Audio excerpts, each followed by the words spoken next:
want in particular, because of what she's gone through this last few days, done an incredible job.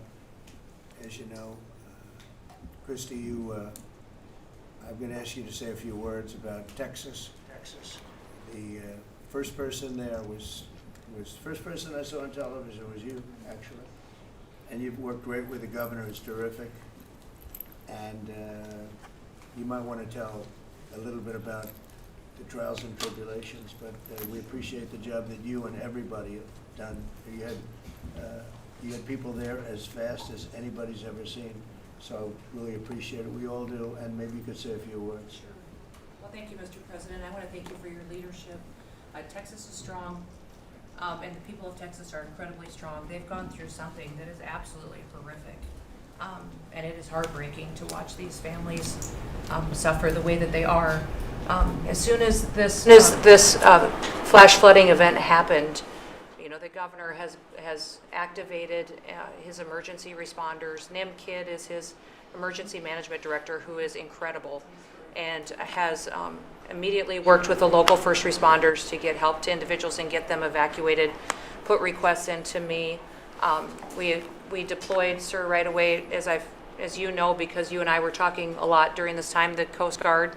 We also had some assets out of Customs and Border Protection. Our BORTAC teams went in and helped with rescues and clearing debris so that we could get roads open and people get the help that they need. I think when I got there the most, sir, that day, as soon as I arrived on site, was getting a briefing from all the emergency responders, was just how unified they were in focusing on the fact that we're there to save lives.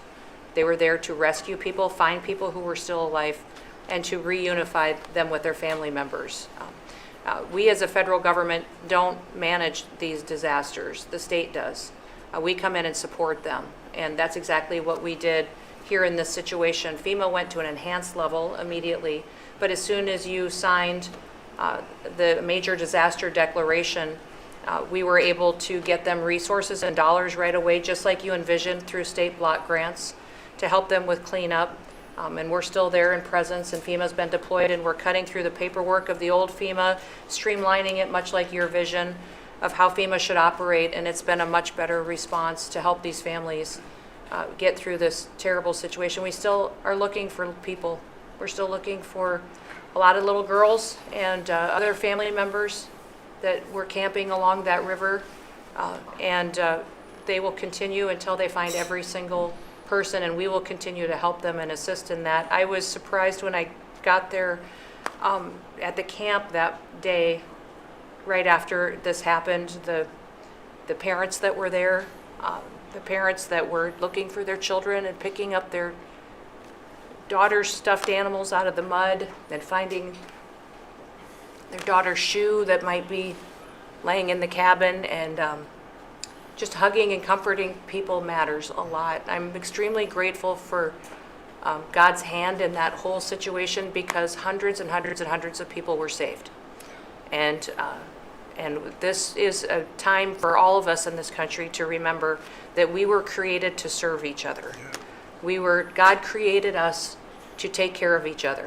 And that when we do that, we are happier, we are more fulfilled, and we can walk alongside people on their worst day and help them get through it and come out the other side, knowing that we can continue to live a life that God has purposed for us. So they're grateful for you. Several times the day after the flooding, you and Melania were on the phone with me, and I want to thank you for that. That meant the world. I was able to tell many of those folks that I had been visiting with you, and that you had said, whatever they need, Kristi, let's deploy it and get it down there and be helpful. And on Sunday, when the families were waiting at a church to identify their children's bodies, Franklin Graham and I called in and prayed with the families and read some scripture with them, and he was incredible in making himself available to that as well. We'll be back down there in a couple of days and continue to do all we can, but this is an unprecedented event. It really is. There's been tragedies like this around the country, but everyone is unique in different situations.